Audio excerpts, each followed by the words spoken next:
Hi, I'm Dustin Abbott, and I'm here today to give you my review of the Fujinon GF 55mm F1.7, and this is the RWR. I just recently did my review of the new GFX 100 Mark II, and it is a powerhouse of a medium format camera. But it isn't the only new thing coming from Fuji. There are several new lenses, including this 55mm F1.7, and I have used it exclusively as a part of my review of the GFX 100 Mark II. This is a really welcome addition. For one thing, I love this focal length. It is the full frame equivalent of 44 millimeters, so a slightly wider normal angle of view, which I really like. It also ties the largest maximum aperture available on the platform at f1.7 with the GF 80mm f1.7. And overall, I would say this has probably been one of my favorite GF lenses to review because, as mentioned, I love the focal length. This has amazing optics, it has pretty good autofocus, and the ability to produce really stunning images when paired with this amazing camera that it's mounted on. So the question is it worth $2,300 US? Obviously not cheap. Well, we're going to explore that together today after a word from our sponsor.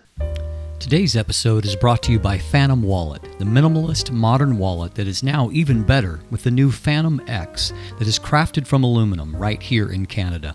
It is 22% smaller and 35% lighter, while still making it easy to access your cards and money when you need them, thanks to their unique fanning mechanism. You could even customize your wallet due to its modular design, with accessories like a money clip, cash holder, ID display, and even Chipolo and AirTag tracking integration. Visit store.fantomwallet.com to check out their unique sizes, styles, and finishes that span from aluminum to wood to carbon fiber, and use code DUSTIN15 for 15% off when you're ready to check out. So as noted, this is a 44mm equivalent focal length. I find it to be a really versatile focal length for a lot of things, capturing everyday things for portraiture, landscapes, just a huge variety of different things. As a walk-around lens, I really love the focal length. I suspect that it's one that many people will find that they'll just leave it on the camera because they can just do so much with it. Now, if you don't speak Fuji, the R refers to the aperture ring, which is fairly ubiquitous on Fuji's offerings. And in this case, as per usual, it is a clicked aperture, and there are detents at the 1/3 stops throughout with the full stop markings on there. You also have the ability to switch into an automatic mode or even into a command mode, and there is a lock here that allows you to switch in and out of those things and keep you from inadvertently bumping into something else. That's pretty much it when it comes to the features, but more on that in just a moment. The other thing that this lens is that it does have WR, or weather resistance. And so that starts with a gasket at the lens mount, internal seals, and a fluorine coating on the front element, making this a thorough weather sealing designed for professional use, which of course it is a professional grade lens. So let's talk about the size of the lens for a moment. It is virtually identical in every detail to the 80mm f1.7. Like that lens, this is 94.7 millimeters or 3.7 inches in diameter. It's 99.3 millimeters long or 3.9 inches. And it is very slightly lighter, about 15 grams, than the 80mm at 780 grams or 1.7 pounds for the 55mm lens. Up front, we have 77mm front filter threads, which is also identical with the 80mm and is quite a common filter size. Outside of that, there are no features on the lens itself, and so we have no D-click aperture, which is unfortunate when you consider, particularly with this new GFX 100 Mark II, how hard they've gone after the video side of things. I think that they also need to bring some of that same philosophy to their lens design. So the ability to declick the aperture, maybe a few more features would be quite welcome here. What we do have is a nice big manual focus ring that falls to hand very easily. It moves nicely. If you're just feeling the ring, it moves nicely. If you're actually manual focusing, it's not quite as pretty a picture. There is a lot of obvious steps and quite a lot of motor noise that you hear as a part of actually manual focusing, unfortunately. The included lens hood feels fairly nice, nothing exceptional, but feels fairly nice, and it does have a locking mechanism on there to make sure that it's not going to inadvertently come out of place once you've locked it into place. Now, typically Fuji sticks to a fairly tried and true formula for their lens designs, which, as I've noted, I like to see them shake up a little bit. They have done one minor new thing here, and that is that the aperture blade count has increased from 9 to 11. That's a very welcome addition because while, at wide open f1.7, the number of aperture blades isn't going to change the quality of the bokeh because they're fully retracted.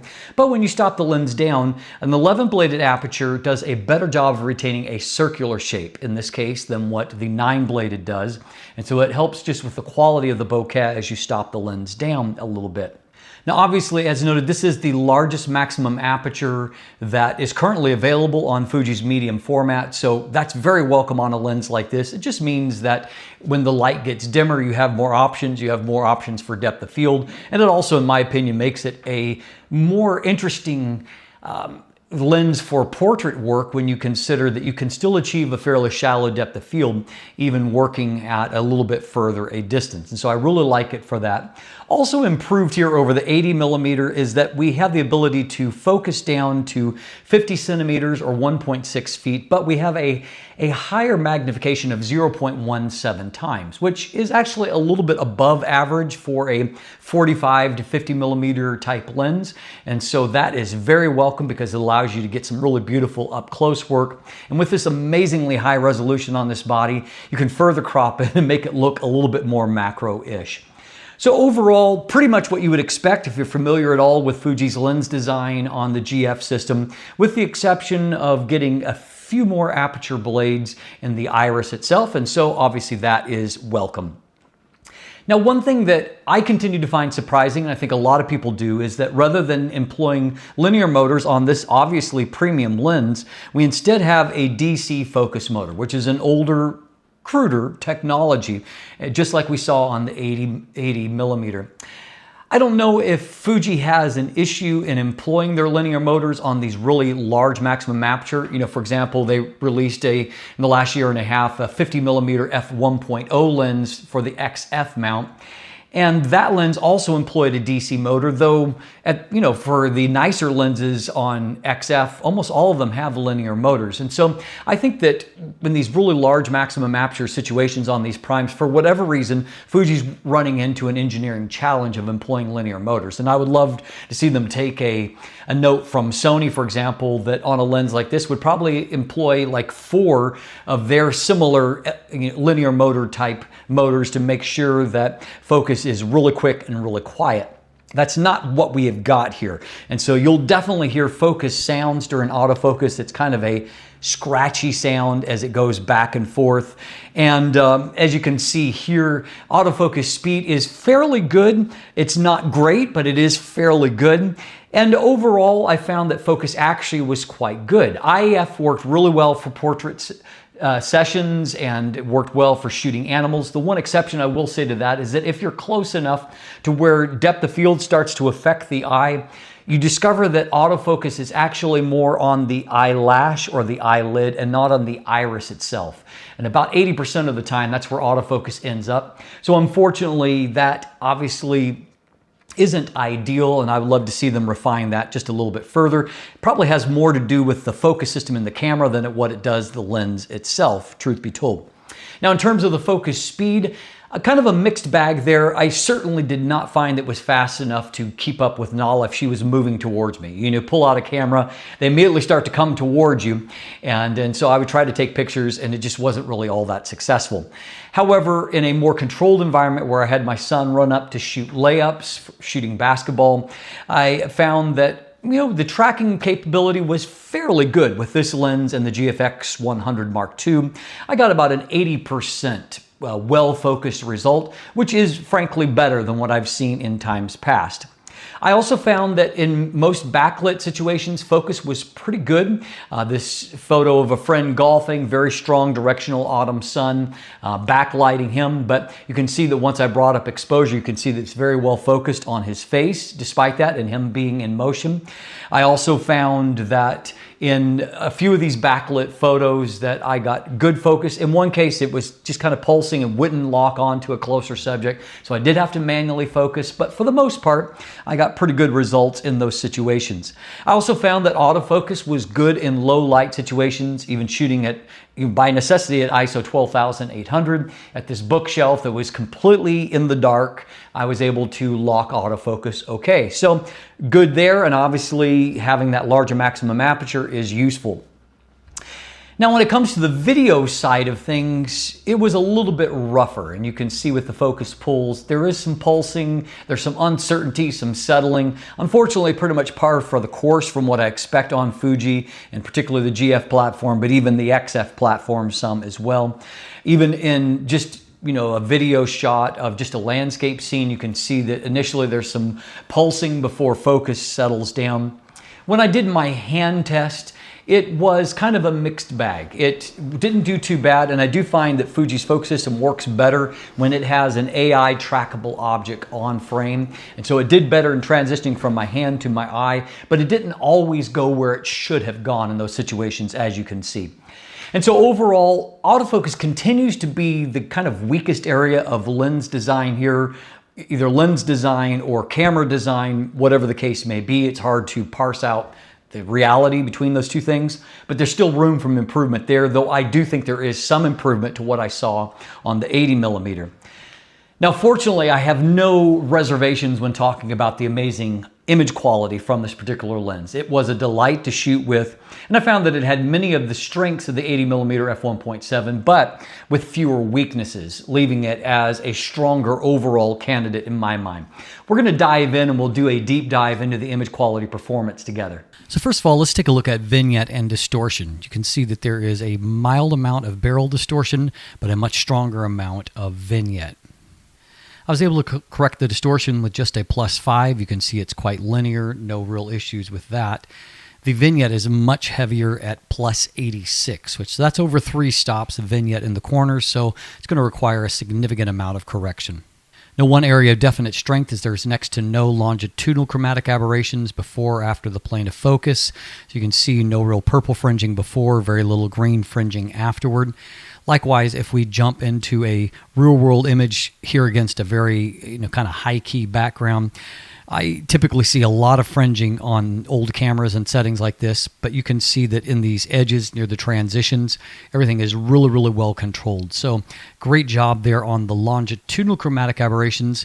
Likewise here, you can see that we've got foreground and then some background areas, and you can see that number one, detail is really, really beautiful here. Foreground bokeh is really nice, but fringing is not showing up in any of the bokeh circles here, either before or after the plane of focus. Likewise, if we look for lateral chromatic aberrations, which show up near the edge of the frame, you can see that the transitions from black to white are really, really excellent. And so fringing is extremely well controlled on this lens. So how about contrast and resolution? Well, here using the 102 megapixel, this is the GFX 100 Mark II sensor, their newest camera, and showing the results at 200% magnification, we can see that even wide open at f1.7, extremely sharp and very high contrast in the center of the frame. If we look at the mid frame, just a stunning amount of detail there. It looks exceptional. And if we pop all the way down to the corners, we can see that detail is strong all the way into the corner. Now, this last point is kind of the highest distinguishing wide open between the 55mm and the 80mm. I will give the edge across the frame to the 55mm, but you can see here as you get towards the corner that it is significantly better. There's a little bit of softness here and lower contrast towards the edge of the frame on the 80mm, whereas the 55mm stays really, really strong. Even if we move back to the mid frame, however, you can just see there's just so much more contrast and detail on the 55mm than what there is on the 80mm lens. So in real world use, you can see, number one, that the combination of the sharpness and the bokeh from this lens is really, really quite special. If we pop in and we take a look at a pixel level, we can see that the amount of detail there is just extraordinarily good. It's just incredibly special what this lens is capable of producing. Likewise for a portrait shot here, that if I punch into 100% magnification, You can see that the amount of detail there in the eye that is in focus is just incredibly crisp. I mean, the detail is just stunning, but everything else looks really good as well. The defocus, the fall off, it's all really, really special. Now, if we stop down to f2, we don't see a significant difference. You do see that there is a bit more contrast that is there. We are already at such a high level, but there is just a little bit of an improvement there. You can see that a little less in the mid frame and a little bit more down in the corner, which just has a little bit more brightness and thus a little bit more contrast. The difference from f2 to f2.8 is roughly the same. Then from f2.8 to f4, not a significant improvement. And of course, we're already at such a high level, but you can see just a little bit more contrast. But everything, frankly, already looks really, really exceptional everywhere that I look in the frame. So there isn't a huge amount of room for improvement. So sharpness probably peaks around f5.6, and even from f5.6 to f8, you can see just a very mild loss that comes from diffraction starting to set in to where contrast just isn't quite as intense as what we saw there at f5.6. If you carry that on to f11, 16, and then 22, you can see that by the minimum aperture of f22, diffraction has really, really taken away that contrast and that detail to where now everything looks a little bit mushy, whereas at the larger apertures, it looks just fabulous. Now, this allows for exceptional real-world results shooting at f5.6 here.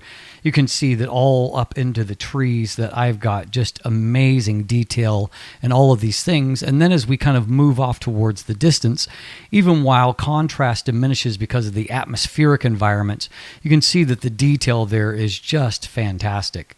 Also, just special is the colors out of this lens. They're just really, really gorgeous. It's something that Fuji does well, obviously, anyway, but you get into the GFX system and you pair it with good quality glass, as we've got here. It just makes for really, really beautiful colors that are just, they're a joy to edit because they're not oversaturated or over garish. They're just really, really rich.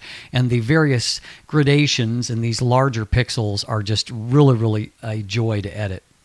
Now, we saw before that our minimum focus distance is pretty decent, but let's take a look at up close here. You can see that even at our minimum focus, that detail is really, really awesome.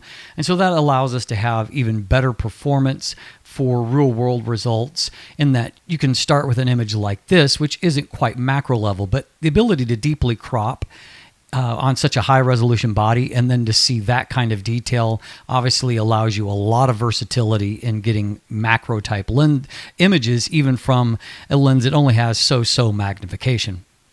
Another shot here, you can see that if you punch into the detail, the plane of focus on this image, you can see that the detail is just really, really good and contrast holds up really well.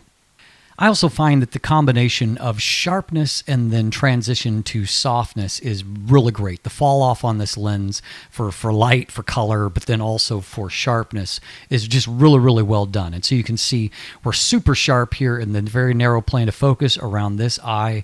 But as we transition away, that even as we get towards the back of the ear, for example, it's falling out of focus. But then the background just really, really melts away in a beautiful fashion. And here, what makes this really special is the ability to shoot at f1.7. Even though obviously we're not crushing this background, you can see that the foreground blur is very nice, the background blur is nice, and then we've got this really sharp place of focus here where the subject stands out really nicely, and in that zone there's great sharpness on the actual subject herself. And then looking towards the background, everything just blurs away really nicely. That allows me to put things in the foreground and really blur them out. This is like pine boughs in front of here, but I can use that as kind of a natural vignette or frame. And then if I look in at the detail on the subject, it is just fantastic. And so I'm really, really impressed with that aspect of design. Likewise, when it comes to flare resistance, not too bad. There's a little bit of ghosting artifacts here at wide open. Then as we stop on down, we get kind of this prismatic pattern and just a little bit of a ghosting blob here, but nothing particularly negative. So finally, looking at our coma performance, obviously having an f1.7 aperture makes this a little more intriguing for shooting the night sky. And we can see that it has the ability to pull in lots of stars. And of course, at 102 megapixels, you get a lot of great detail there. There is some coma smear as you get towards the corner, and so these stars start to look like birds or flying insects and gain wings here towards the corners. And here we've got maybe some UFOs, but point being is that it's not perfectly controlled from chromatic aberrations, but you can also see, looking at images as a whole, that it looks pretty decent, pretty compelling there.